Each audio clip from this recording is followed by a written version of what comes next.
Alright, guys, sorry about that again. I'm having a really, really bad day with technology here, so I promise I'm not a boomer. I'm actually Gen X, but I keep hitting the wrong buttons and things keep going wrong. So let me pick up where I left off. So I was talking about the carbonic buffers, acid buffer system in the body. All right, so in talking about the reason this is important is because this allows us a good way to handle changes in carbon dioxide concentration, and those are happening all the time, right? So let's talk about an interesting a couple of interesting extreme situations. Hyperventilation, right? This is something that we've all done before, especially as kids. You get up, fall and scrape your knee or something, and you kind of start madly crying, and you go huh, huh, huh, or something like that.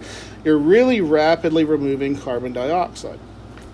So let's take a look at what happens when the carbon dioxide concentration gets decreased, right? Well, if you're breathing a lot of this out right over here, that means this equilibrium is going to shift, right?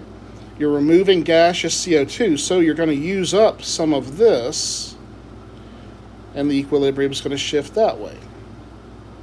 Well, that causes a domino effect, right? In this equation, because of that previous shift, your carbon dioxide aqueous is going to decrease. Well, the system says we got to fix that, and that means some of your H2CO3 aqueous is going to dissociate and shift the equilibrium that way to replace that aqueous CO2. And then this equilibrium also gets shifted as a result. H2CO3 aqueous we previously see has gone down, so these guys react with each other to try to shift the equilibrium back that way. All right, so it's very much a domino effect here. The ultimate result is that as we hyperventilate, as we rapidly remove CO2 from the system, we're also, as a consequence, removing H plus from the system. And if we're removing H plus, what's going to happen to the pH? pH is going to go up, right? So think about that. Every time we breathe, if we had to worry about every time we breathed out CO2, we're going to get a sharp jump in our pH. That would be really, really bad, right? But because we have this buffering system in here, it allows us to just have, very moderate, very, very slight, very transient changes in pH that don't really disturb the overall functioning of the body. However, it is possible to exceed the buffering capacity, at least briefly, with this. If you've ever hyperventilated and maybe felt kind of lightheaded or something, you're actually probably temporarily in a period of something that we call respiratory alkalosis. And that's when the blood pH gets a little bit too high as a result of factors related to breathing. And you can actually do this. When I taught biochem in person, I actually did a sort of a controlled demonstration of this. I don't want to just tell you guys to do it on your own because I feel that would be kind of responsible. But basically what I did was either I or somebody else would sort of artificially undergo a period of extreme hyperventilation. We would just sit there and really hyperventilate ourselves. And eventually you can get to a point where you kind of feel a little lightheaded, a little woozy. That's because you're in this respiratory alkalosis stage and your blood pH is going up a little bit too fast. What do they always tell you when you're hyperventilating? A lot of times they'll tell you maybe to breathe into a bag, right? You may have heard that. Why do you breathe into a bag? Well, when you breathe into a bag, a lot of that carbon dioxide that you breathe out gets kind of trapped in the bag, and then you immediately breathe it back in, right? So basically what you're doing when you're breathing into a bag is you're sort of mitigating that loss of CO2 that is causing your blood pH to go up.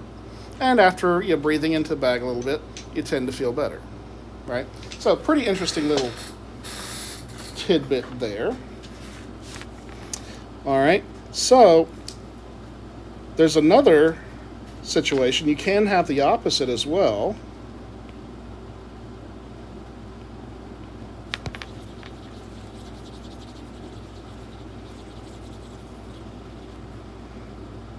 You don't hear about it as much, but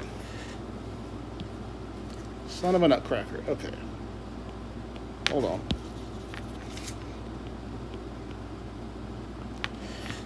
There's something called hypoventilation.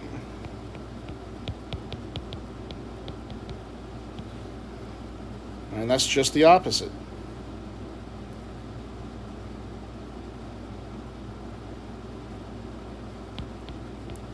I don't know how to word it. I'll say lowered removal of CO2 gas. So in this case, what you're doing is you're not breathing out your CO2 gas nearly as much as you would, right? The most common way to give an example of hyperventilation is just simply holding your breath, right? If you hold your breath, as you hold your breath, you're not breathing out CO2, and as a result, it's staying in your lungs, right? And all those equilibrium shifts that we saw with hyperventilation are completely opposite, right? So when you hypoventilate, your pH, blood pH goes down, all right? And again, that's why if you hold your breath for 5 seconds, you're not immediately going to die. It's because, your blood pH is slowly going down a little bit when you do that, but the buffering system prevents it from going too far. Now, if you were to sit there and hold your breath for several minutes until maybe you passed out or something, then